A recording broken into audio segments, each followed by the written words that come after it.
Assalamualaikum warahmatullahi wabarakatuh. Rekan-rekan yang dimuliakan Allah, saat ini saya sampaikan kisi-kisi UAS PAI yang sebentar lagi akan diikuti.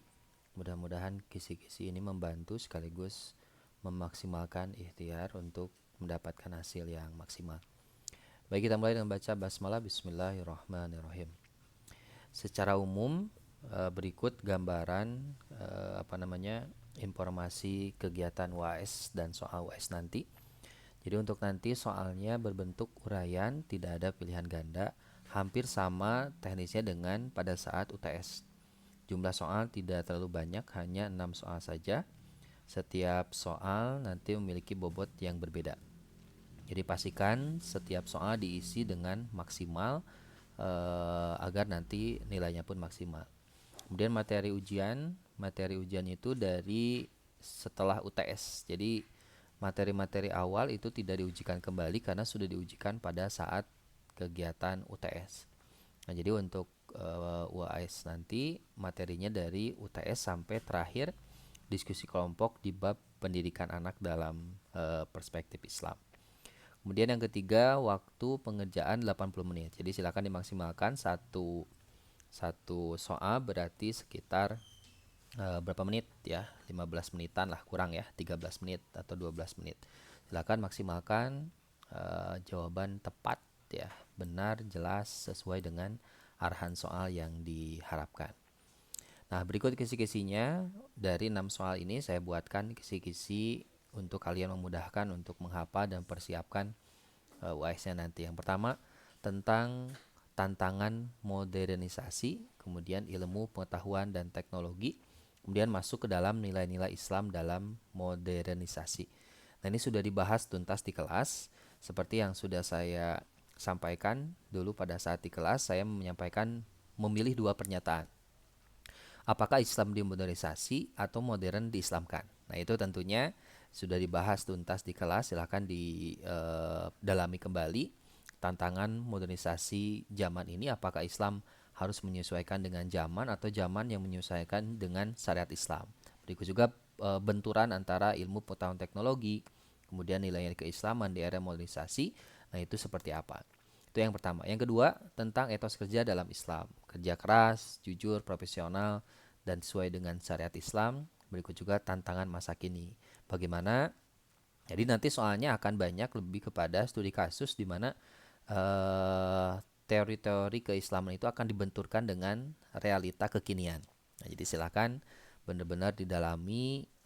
Sifatnya soalnya tidak akan menguji banyak tentang pengetahuan, tapi bagaimana untuk mengukur nalar rekan-rekan terkait tentang materi yang telah disampaikan di kelas dikaitkan dengan konteks kekinian hari ini, ya, etos kerja dalam Islam.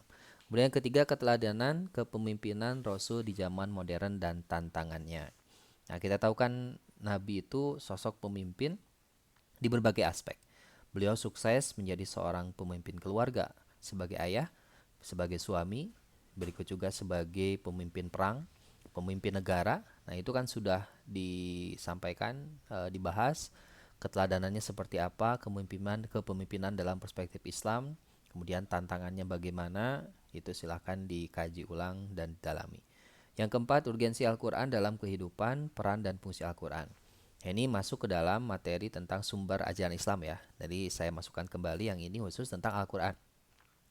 Bagaimana Al-Quran itu sangat penting dalam kehidupan, entah itu jadi petunjuk, entah itu jadi pedoman. Fungsinya sebagai apa, silakan bisa didalami kembali. Peran Al-Quran, setelah Al-Quran itu ada hadis, ada ijtihad. Al-Quran itu kan sumber pokok utama. Kemudian yang kelima ada hakikat pernikahan. Nah, ini tentang materi pernikahan dalam perspektif Islam.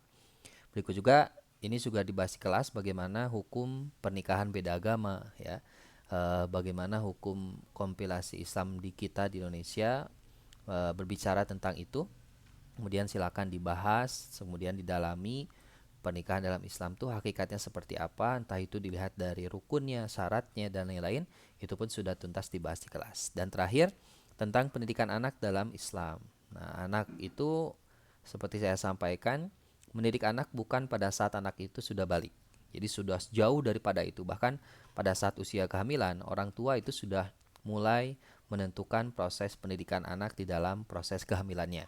Bahkan saya sampaikan, mendidik anak bahkan menginginkan anak jadi soleh ataupun soleha itu ditentukan bagaimana rekan-rekan memilih pasangan. Salah saja memilih pasangan pada saat memilih pasangan hidup kalian, itu pun sangat berpengaruh pada sukses tidaknya menjadikan anak soleh menjadi soleha. Jadi silakan prinsip pendidikan anak, kemudian pendidikan dalam Islam itu silakan didalami kembali untuk nanti persiapan UAS-nya. Itu aja ya gambaran kegiatan kisi-kisi untuk UAS PAI-nya. Semoga diberikan kemudahan dan kelancaran, hasilnya memuaskan. Saja, terima kasih. Assalamualaikum warahmatullahi wabarakatuh.